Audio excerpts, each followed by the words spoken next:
Som les nenes fines de sincro, no? que ens exposem als mitjans i realment estem aguantant apnees de moltíssima estona, entrenant capacitat física, pulmonar, flexibilitat, mil coses que de nines no en té res. El Club Esportiu Europa som un club que tenim els nostres estatuts, sent pioners, que som antifeixistes, antimasclistes, antiracistes i antihomòfobs. Estem en un moment on hi ha replegaments masclistes, neomasclistes, veient els avenços dels feminismes i dels moviments LGTBI, però sí que també hem de poder veure que en el món adolescent i jove apareixen, per posar algun exemple, nous referents, apareixen relacions, diguéssim, o maneres de relacionar-se entre homes.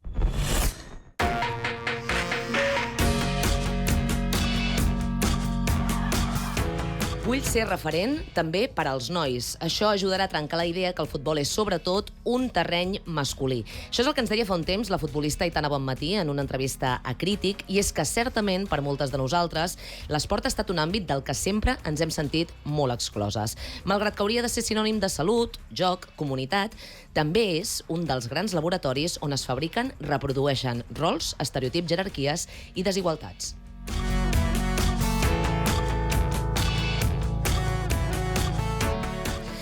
La dimensió estètica en algunes disciplines encara pesa molt més sobre els cossos de les dones, i alguns mitjans de comunicació reprodueixen relats que aprofundeixen justament en aquest biaix. Què passa als camps, a les pistes i als gimnasos que acostuma a quedar fora del debat? Avui, amb el suport del Consell de la Joventut de Barcelona, ho analitzarem i ho farem amb la Clara Baciana, que és periodista, exnedadora de sincronitzada i medallista olímpica, el Xavier Sela, que és professor de secundària i antropòleg especialitzat en masculinitat, joventut i salut, i també amb l'Almudena Rodríguez, que és sòcia del Club Esportiu Europa i membre de la comissió Diem No d'aquest club. Jo sóc la Laura Aznar i aquest és el podcast de Crític. Comencem.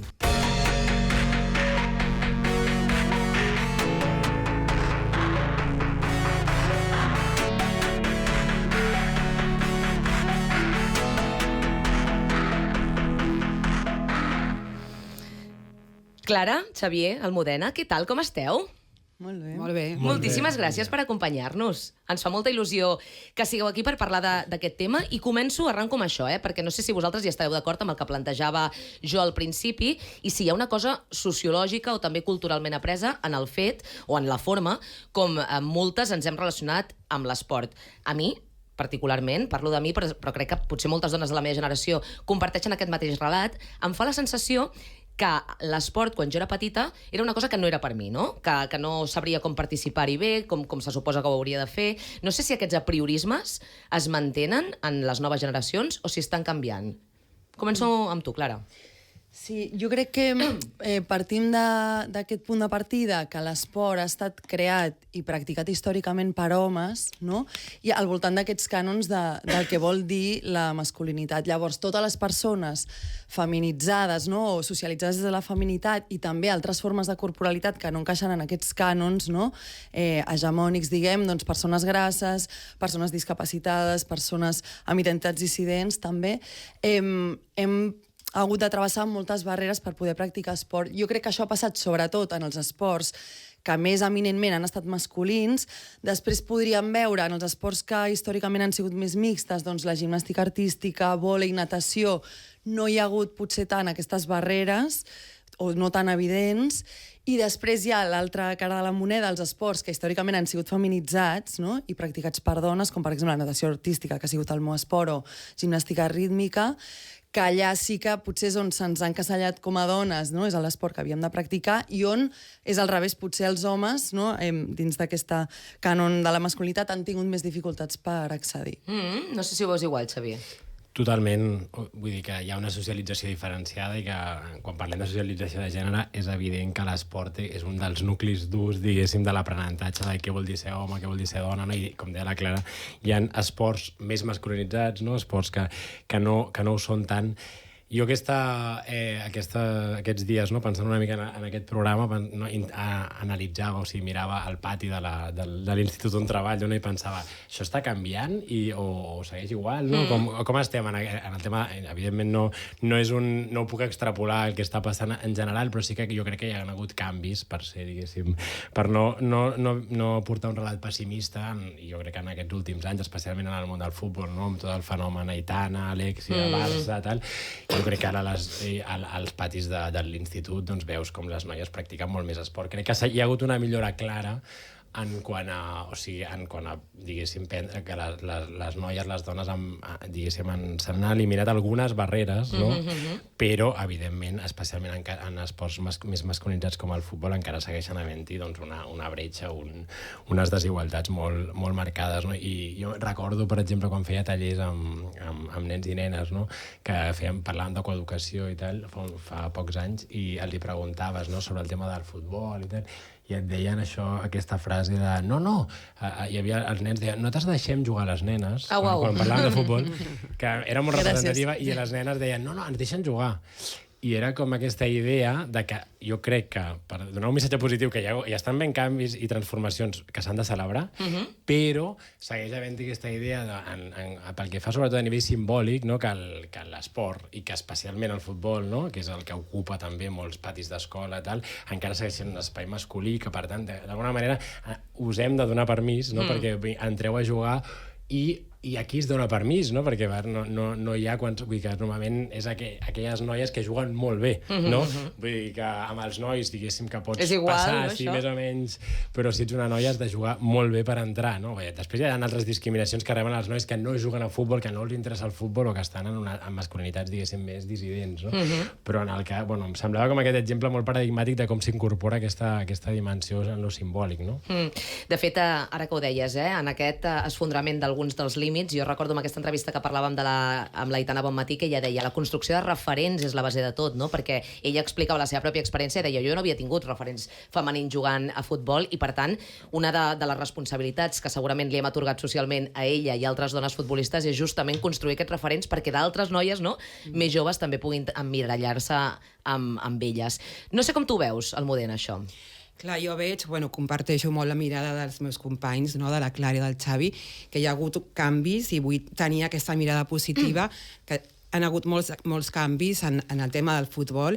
Jo veig en el cas de l'Europa que hi ha moltes nenes que formen part de l'escola, que fan futbol i tenen els seus referents molt clars. En el cas de l'Europa, les germanes Porta, l'entrenadora, l'Anna Bové. Vull dir, a més de tenir les referents del Barça, que són unes reines, no?, a totes aquestes persones que heu nombrat, l'Alexia Putellas.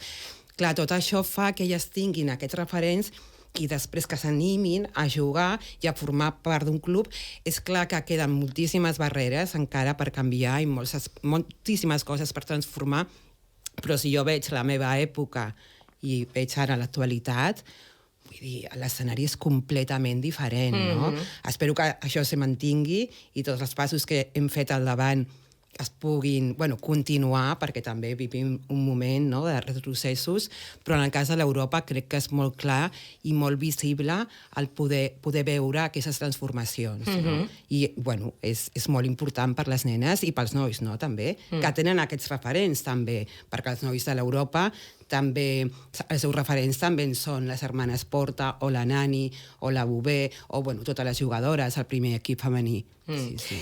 Clar, jo ara pensava, quan us escoltava, que el relat que jo faig, o jo com vaig construir la meva relació amb l'esport, era des de com aquesta distància, perquè sentia que no era una cosa que estava pensada per mi, però potser vosaltres us heu trobat que a la vegada també hi ha l'experiència d'alguns nois i noies que diuen que l'esport ha estat una salvació, o en certa forma un alliberament en termes de socialització, perquè els hi ha permès justament sentir que formen part d'una comunitat, d'un grup. No sé si us ha passat que us heu trobat amb aquesta experiència amb xavals i xavales que pugueu tenir en el vostre abast, Clara. Sí, o sigui, jo sóc molt defensora de l'esport com una eina, no?, com per connectar amb el cos, per aprendre a conèixer-te, per aprendre què és el compromís, la disciplina, també en un projecte comú, o sigui, tota una part individual de treball psicomotriu i de desenvolupament de les teves capacitats, marcar-te objectius, no?, de la diversió també que et proporciona l'esport i de d'adrenalina, no? De diferents situacions, però també la part col·lectiva de treballar en equip, de compromís i de cohesió social, i que això crec que ens dona pistes de que l'esport en un marc, no? Que potser després parlarem més, que aquestes desigualtats no es donen, no són algo casual, ja ho sabem, és tot un sistema que hi ha darrere, no? Que en l'esport també es manifesta. Sota un altre marc l'esport podria ser molt més alliberador del que és actualment. Clar. Xavier. Sí, totalment. Vull dir que és la complexitat o l'interessant d'aquest anàlisi, no? Que estem avui intentant fer, no? De que l'esport, evidentment, és una moneda que té com doble cara, no? O que té més de dos cares, no? D'una banda hi ha tota aquesta socialització de gènere que dèiem, no? Tu, quan veus un Barça-Madrid, no? Veus aquests bars plens, no? I veus, doncs, evidentment... Un 99% d'homes, no? En espais, sí, no? No mixtes, no? On hi ha tota una reproducció de moltes vegades de comentaris, evidentment, homòfobs, misògens. Vull dir, hi ha tota una idea, igual que són a vegades les grades, com són espais d'homosociabilitat on la masculinitat, diguéssim, més tòxica o més hegemònica es construeix allà, no? És un espai un dels espais bàsics d'aquesta construcció. Però després, com deia la Clara, també hi ha aquesta altra cara de la moneda, no? Que és que l'esport de base, no? I, bueno, l'esport en general, però sobretot l'esport de base és una eina fonamental per la inclusió, no? És una eina comunitària. I després també hi ha altres sociòlegs que parlen o sociòlogues que parlen de l'esport també com aquesta forma civilitzada de canalitzar la violència, no? Vull dir que també és interessant veure-ho des d'aquí, no? De com a vegades l'esport és aquest lloc on expressar, que això té els seus perills, però diguéssim, on expressar certes emocions o certes, diguéssim, és una espècie de violència com d'alguna manera, o violència com emocionalitat així exaltada, no? Com molt canalitzada, molt estructurada, no?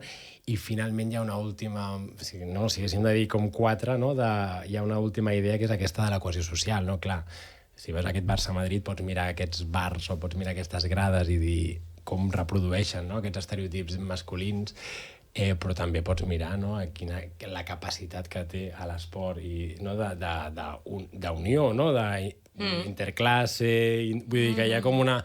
Llavors, per això jo crec que fa difícil, no? Perquè l'esport...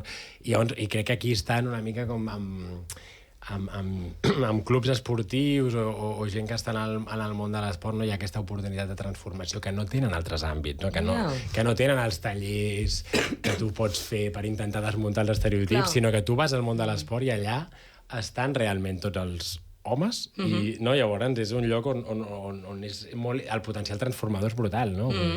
Passen moltes coses a la vegada, no? En el terreny esportiu. Almudena. Sí, jo comparteixo que és un espai totalment on es reprodueix els estereotips de gènere, les masculinitats hegemòniques, però és veritat que alhora, el que Xavi deia, que és un espai que té un potencial de transformació molt potent. I clar, si parlem del Barça-Madrid, aquesta ja és una altra lliga, una altra història, però quan anem a un futbol de barri, popular, antifeixista, que és un espai comunitari, no?, del futbol popular, allà sí que es pot treballar obrim moltíssimes més oportunitats. I aquest espai que de primera es pot semblar molt patriarcal, llavors en el Club Esportiu Europa sí que és veritat que és un espai on es respecten les diversitats, es potencien les diversitats, es protegeixen també, vull dir, en el nostre cas, al Club Esportiu Europa hi ha persones trans, no?, jugant en els diferents equips i a vegades han estat atacades per feixistes o per persones a Vox o d'Aliança Catalana, i el Club Esportiu Europa sí que és veritat que té com un compromís molt gran de respecte a la diversitat, de que sigui un espai segur, un espai de seguretat per les persones trans o de gènere diversa que juguen al club, no? I això també fa pedagogia a lo que és la gent més jove, amb els nois i les nenes que estan a l'escola, no? I ho veuen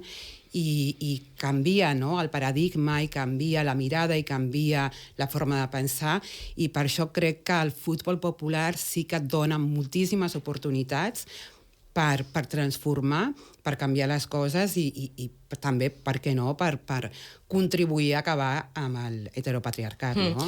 De fet, després en parlarem del Club Esportiu Europa específicament, que va ser, si no m'equivoco, el primer equip, el primer club esportiu de Catalunya que va va establir públicament aquests compromisos antifeixistes, antihomòfobs, etc, i que em sembla molt interessant entendre el per què va decidir fer aquest compromís públic. Però ara vaig amb la Clara, perquè tu en una entrevista al diari Ara explicaves que no només el gènere, sinó també la raça i la classe social encara són elements determinants en la nostra forma de relacionar-los amb l'esport.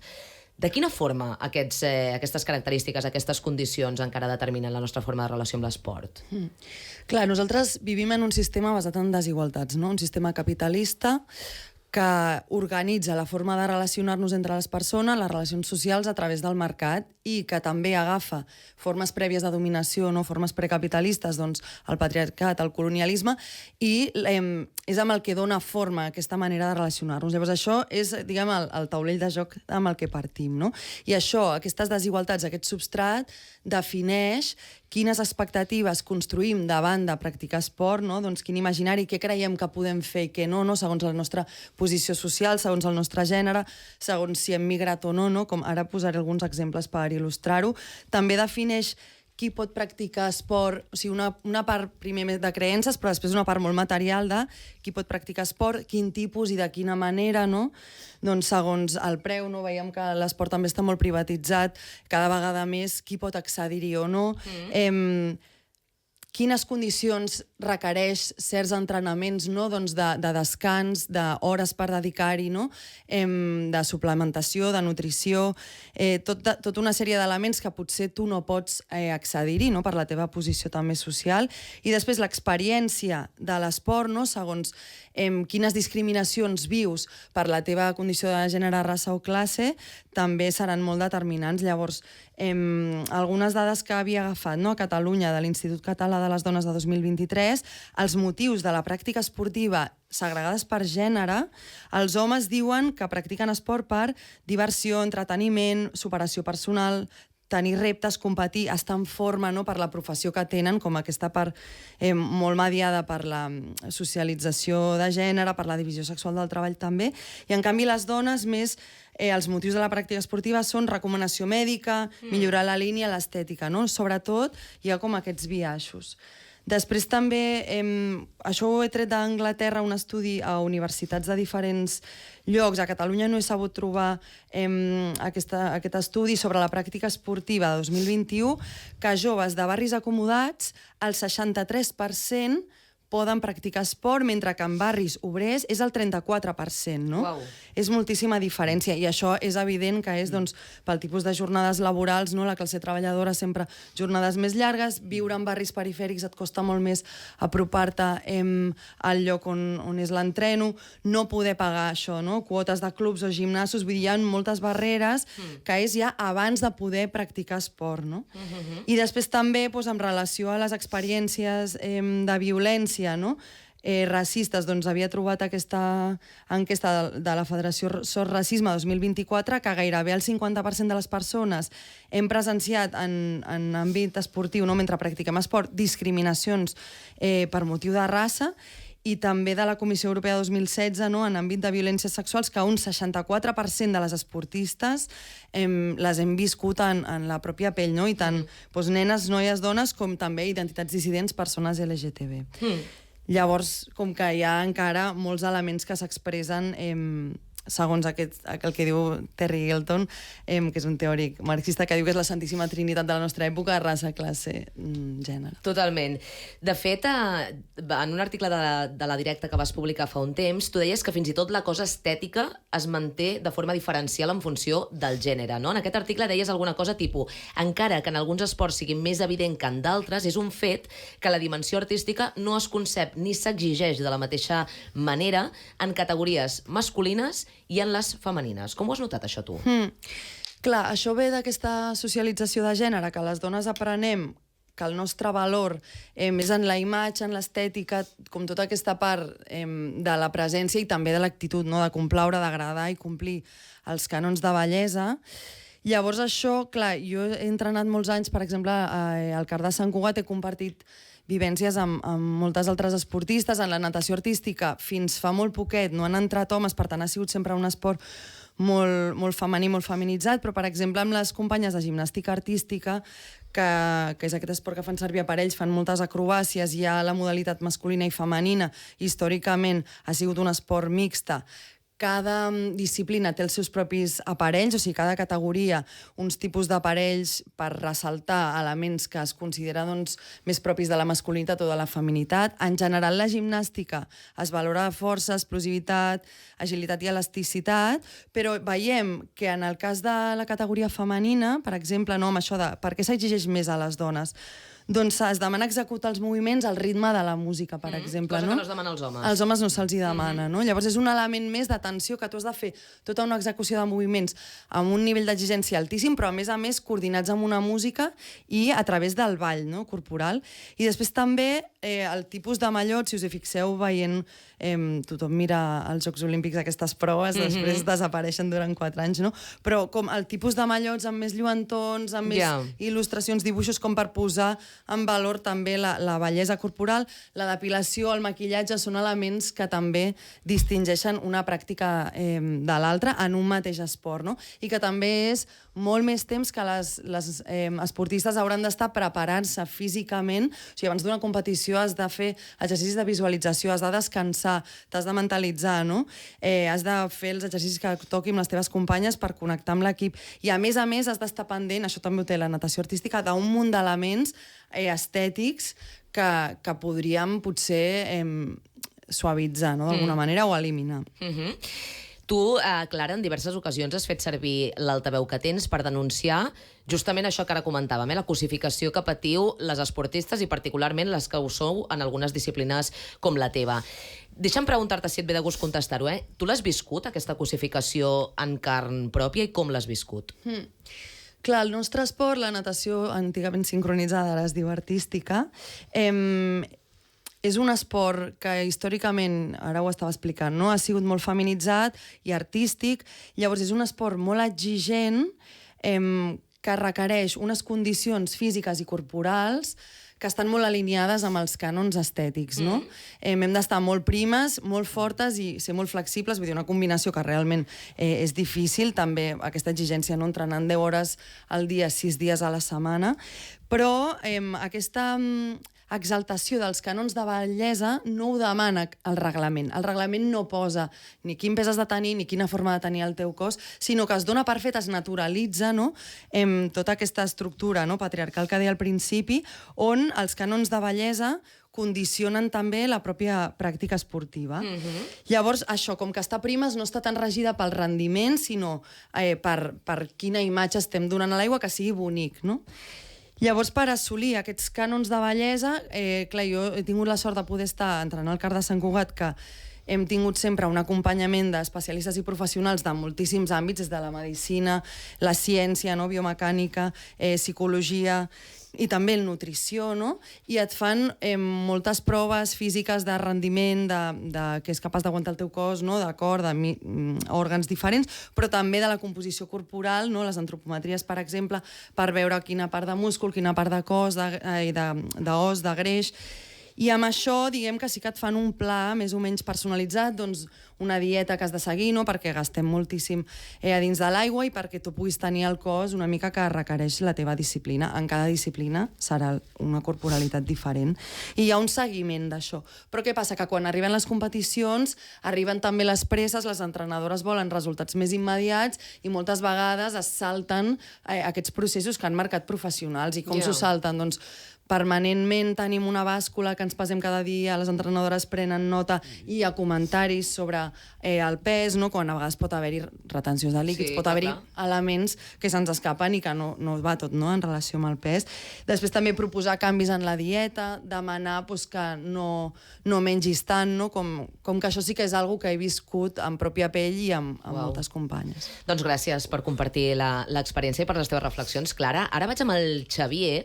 Ell fa anys que treballa amb nois i amb joves. Tu creus que hi ha dinàmiques en la pràctica esportiva que encara, ho hem comentat una mica, però que encara reforcen aquestes masculinitats hegemòniques? I quines són? És a dir, amb quines t'has trobat? No sé si ens pots posar exemples d'això. Sí, jo crec que, com dèiem abans, no, l'esport i especialment alguns esports doncs reforcen aquesta idea de la masculinitat hegemònica. Bueno, sobretot alguns elements, no, algunes característiques d'aquesta masculinitat hegemònica, no podríem dir, aquesta idea de la competitivitat, de l'agressivitat, de la jerarquia, no? Vull dir, hi ha altres... Reforcen altres coses, no?, a l'esport, però parlant de gènere, no?, i això ho veus en un nivell més micro, no? Pots analitzar, diguéssim, no només jo d'adolescent, de nen, jugava a bàsquet i hi ha com els exemples clàssics, no?, d'entrenadors que ens deien, no?, que quan no corrien prou, no? Hi havia aquesta idea de nenazes, mariques... Uau, sí. Això existia i hi havia totes les famílies davant, hi havia, diguéssim, una impunitat absoluta en fer aquest tipus de comentaris, ningú ningú l'estranyava, clar. Llavors, és veritat que jo crec que això, sincerament, ha canviat. Com a mínim en l'espai públic, no? Crec que hi ha hagut... Igual aquest entrenador ara, avui dia, li costaria fer aquest tipus de comentaris, però, evidentment, hi ha tota una socialització masculina que té a veure amb els que passa, no? Els vestuaris, vull dir, a la perifèria, també, de la pràctica esportiva, no? Que dèiem, no? Els bars, les grades, els vestuaris, que, evidentment, és fonamental per reforçar aquesta idea de la reproducció social, que al final tu estàs en un vestuari masculí, ets nen, ets jove, i llavors bàsicament aprens, no?, què s'espera de tu com a home i quines, diguéssim, són la norma social s'aprèn a partir de, sobretot, una sèrie de càstigs, no? Quan fas coses que evidentment no estan permeses, no? I que tenen a veure, i aquí apareix sobretot el fantasma de l'homofòbia, que jo crec que és una cosa molt forta en el món de l'esport, no? De castigar qualsevol actitud. Llavors crec que allà s'aprenen aquests vestuaris no només en relació a la pràctica esportiva, sinó en relació a la sexualitat, no? Vull dir que són espais de socialització que d'alguna manera reforcen tot un ideal de masculinitat hegemònica. I clar, és interessant, no?, perquè segurament és com un espai on moltes vegades també, ara igual després en parlem, no?, que també són espais no visibles. Podríem dir, fer-li la idea d'espais com segurs, no?, on no hi ha la mirada externa i, per tant, hi ha com una espècie de llibertat molt malentesa, no?, de connectar amb la teva masculinitat, diguéssim, aquesta idea de la masculinitat perduda. Bueno, després ho podem... Però després, en un nivell macro, clar, quins referents hi ha del món esportiu, no? Vull dir que, quants jugadors de primer nivell, homes o socialitzats en masculí, han sortit de l'armari, no? Molt pocs. Sí, diguéssim que hi ha alguns petites modificacions, no? De dir que comencem a veure algun jugador, algun entrenador que plora en una roda de premsa, no? Comencem a veure alguns petits... Però, sincerament, Marc Rubiales, cas Dani Alves, no? Quants posicionaments públics hi ha hagut de jugadors de qualsevol esport d'èlit masculins, que hagin fet un posicionament... Vull dir, no, ja, diguéssim, és bastant desert en el nivell macro que hi hagi com un canvi, i crec que és una oportunitat d'or que estem...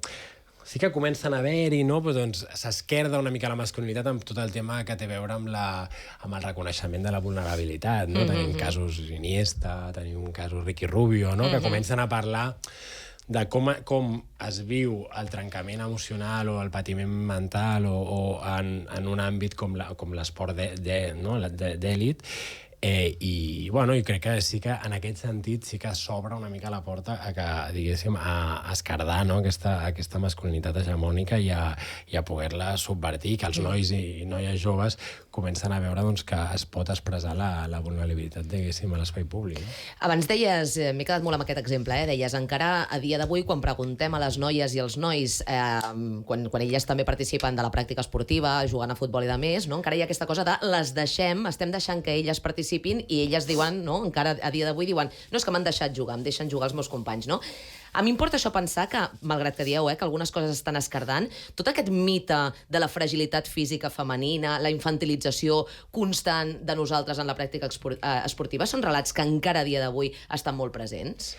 Total, jo crec que totalment. Això ho sabrà millor potser la Clara, però jo crec que en el món de l'esport segueixen havent-hi idees associades a, diguéssim, idees que són plantejades des d'un punt de vista biològic o associades naturalitzades d'alguna manera, no? I que té a veure amb aquesta idea de la fragilitat, no? Que estan totalment desmuntades a nivell, diguéssim, a molts nivells. Hi ha una autora que m'agrada molt, que és l'Ann Fausto Sterling, no?, que parla de la irrupció dels cossos intersexuals en el món esportiu, no?, i com això, d'alguna manera, qüestiona, diguéssim, tota l'estructura entorn al gènere que hi ha en el món de l'esport, i que és aquesta idea de que al final, sí, com que tot el que s'està plantejant des de la dimensió biològica, al final té una qüestió molt...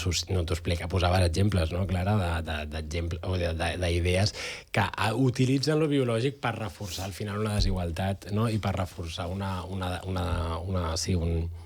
un estereotip de que, i això, si veiem, podríem agafar, diguéssim, referents femenins on la fragilitat física no és gens un atribut en esport d'èlit, però encara segueix operant, no?, aquesta idea infantilitzadora, totalment.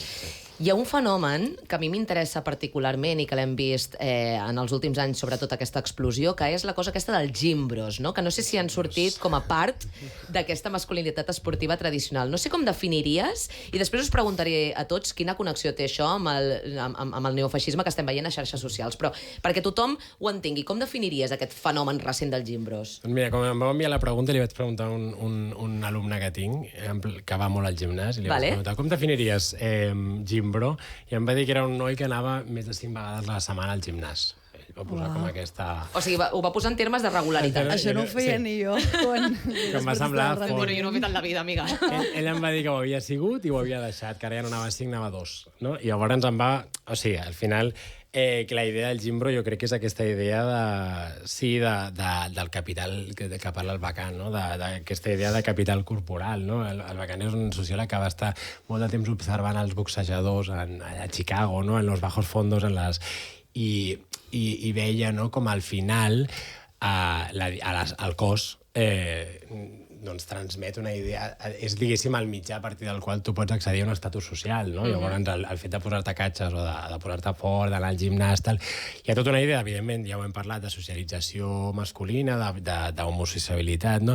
Però després hi ha tota una idea de com el cos diguéssim, et situa en el món, no? Llavors, i a part, en un món, que això sí que crec que no és el mateix que Chicago, aquest Chicago dels anys 2000, inicis dels 2000, sinó que actualment aquest món està molt més marcat per la imatge, no? Llavors jo crec que el fenomen del gimbro és aquesta idea de que a través del cos tu pots assolir, diguéssim, pots arribar a aquest estatus social de masculinitat hegemònica, i és molt interessant perquè hi ha una idea compensatòria moltes vegades, no? Si tu veus que també és un concepte interessant, no? La idea de compensar que si tu per algun àmbit de la masculinitat, diguéssim, que tots flaquegem en algun, no? Perquè mai arribes a l'ideal. A l'estàndard, no? Doncs llavors aquesta pràctica física, no? D'anar al gimnàs i de posar-te fort, diguéssim, com que compensa una mica aquests... Vull dir, et resitua una mica en la masculinitat, no? Vull dir, aquesta idea.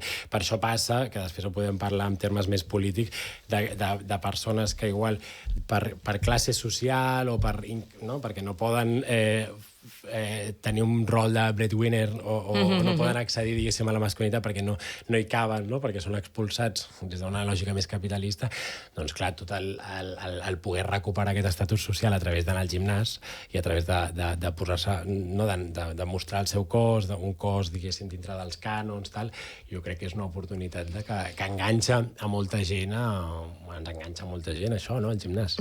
Ara parlarem amb l'Almudena de l'Europa, del Club Esportiu Europa, però deixeu-me que et pregunti específicament per aquest fenomen, els gimbros, que està en auge, com ens explicava el Xavier. De quina forma, si és que això passa, tu creus que connecta aquesta tendència, aquesta moda, amb el creixement del neomasclisme a les xarxes socials? Creus que existeix una connexió entre un fenomen i l'altre? Jo crec totalment que el fenomen del gimbro és un fenomen que sorgeix d'un context polític molt concret, que és l'auge del feixisme, de l'extrema dreta, i que és una estratègia més de la ultradreta internacional. Vull dir, igual que tenim el fenomen de l'strat wife, no?, que canvien el paradigma de les dones i ens fan tornar a l'espai privat i reforcen els mandats de gènere, jo crec que el Gimbró és una estratègia més perquè les persones abracin, sense adonar-se compte, el feixisme, el neoliberalisme més extractivista, més cruel, i no és una cosa fortuïta. Vull dir, darrere d'això, clar que els nois, la majoria dels nois, quan estan anant 5 vegades a la setmana al gimnàs, no saben, no són conscients, possiblement, que estan reforçant una idea política, no? I estan caient dins una estratègia política, però jo crec que és igual que l'estratègia d'atacar les persones trans, atacar tots els drets LGTBIQ+, atacar el negacionisme de les violències masclistes, l'antiracisme, no? Tots aquests discursos que han fet a l'auge de les extremes dretes a tot arreu, el fenomen del Gimbró parteix d'una d'aquestes estratègies. Vull dir, és un tema polític i darrere d'això hi ha molt a fer. Vull dir, és molt més important de qualsevol cosa va molt més enllà que la imatge, no? Podem fer una ronda petitona sobre això, però breument, perquè si no, no ens donarà temps de parlar de l'Europa. No sé si vols afegir, Clara. Bueno, agafo el fil de què podem fer, no? Com quin camp tenim per recórrer, que molts cops aquests nois els estem culpant individualment per triar aquestes formes de vida, no? I en un moment de crisi multifactorial, econòmica, política, no? Ecològica, i que es junten totes aquestes dinàmiques de discursos de l'extrema dreta, no? Que ho aprofita l'extrema dreta, veuen que tot s'està desmoronant i que també els estem dient que la pròpia identitat de la masculinitat està malament, no? Llavors no es poden aferrar res. Una mica com el que hauríem de garantir és que aquesta jovenalla i la societat en general tingui unes condicions de vida dignes per poder també imaginar altres formes de ser, no? I evidentment fa falta molta feina també en el pla ideològic. No sé si vols apuntar alguna cosa, Xavi. Molt breu. Jo crec que, clar, ens han colat aquesta idea de la crisi de la masculinitat, no? Que és falsa, però que jo crec que al Gimbró, aquests espais que dèiem, no? Que són a vegades s'han convertit, doncs, i que l'extrema dreta ho ha sabut utilitzar molt bé en aquests refugis, no? Per la masculinitat, per aquesta suposada masculinitat perduda, no? Que dèiem abans, no? Llavors jo crec que això és un element a tenir en compte, perquè és un lloc on tampoc la mirada no està posada, no? I és un gran, diguéssim, reproductor no només de masculinitat tòxica, sinó també de neoliberalisme i també, evidentment, d'extrema dreta. D'individualisme. D'individualisme, també. Que és un element clau.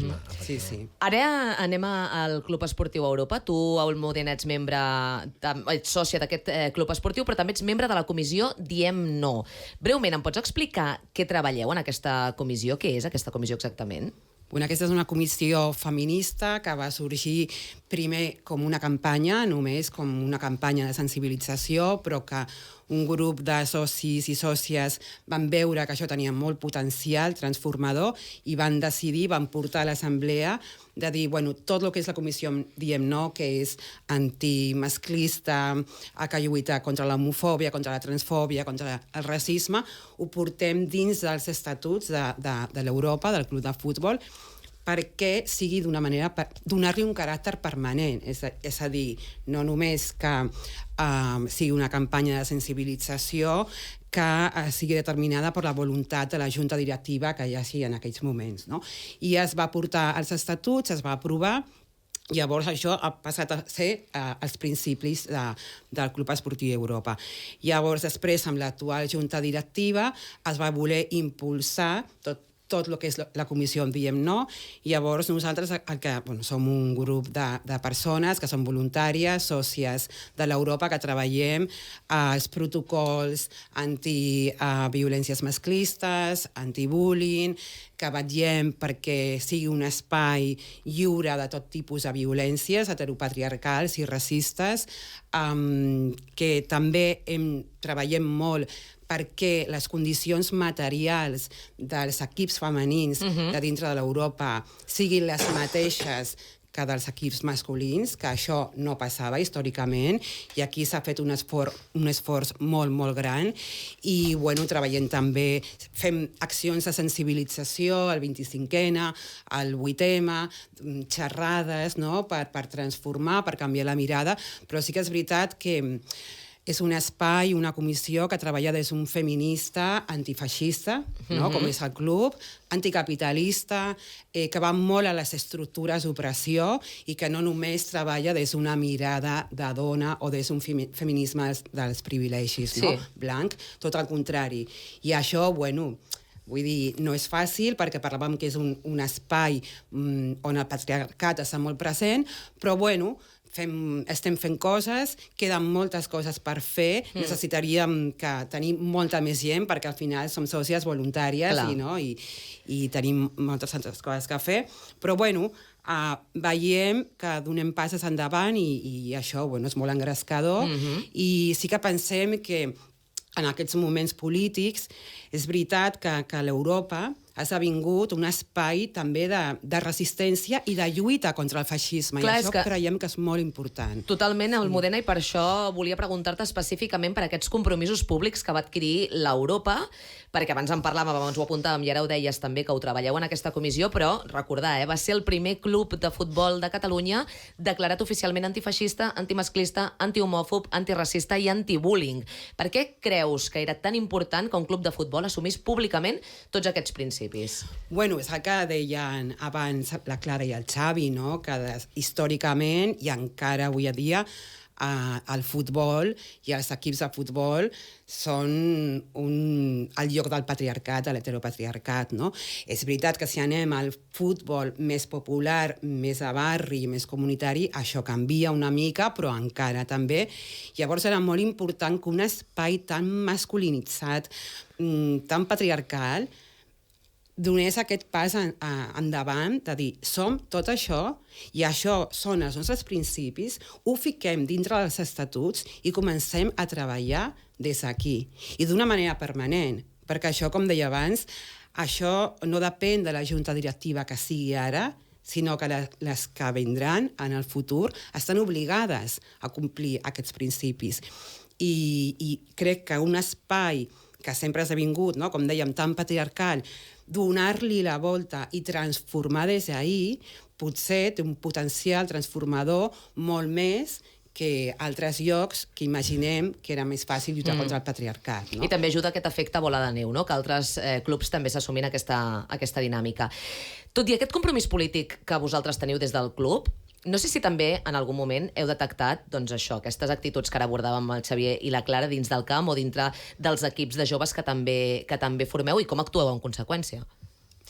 Clar, sí, és com dèiem, no? Un espai on s'ha de fer moltes coses. Vull dir, nosaltres portem 3 anys, necessitaríem 30 anys per canviar-ho tot, vull dir, i quan aconseguim una cosa no vol dir que no hagi hagut també que superar barreres internes, no? Perquè s'ha fet també una transformació dintre de la ment de la pròpia junta directiva. Clar. Vull dir, hi ha moltes barreres internes, hi ha moltes coses a superar, però, bueno, vull dir, estem en aquest camí i bueno, entenem que hem de continuar, no? Però bueno, no és fàcil, vull dir. Però el fet que tot això estigui aprovat i formi part dels estatuts sí que ens dona moltes oportunitats de prendre mesures. No?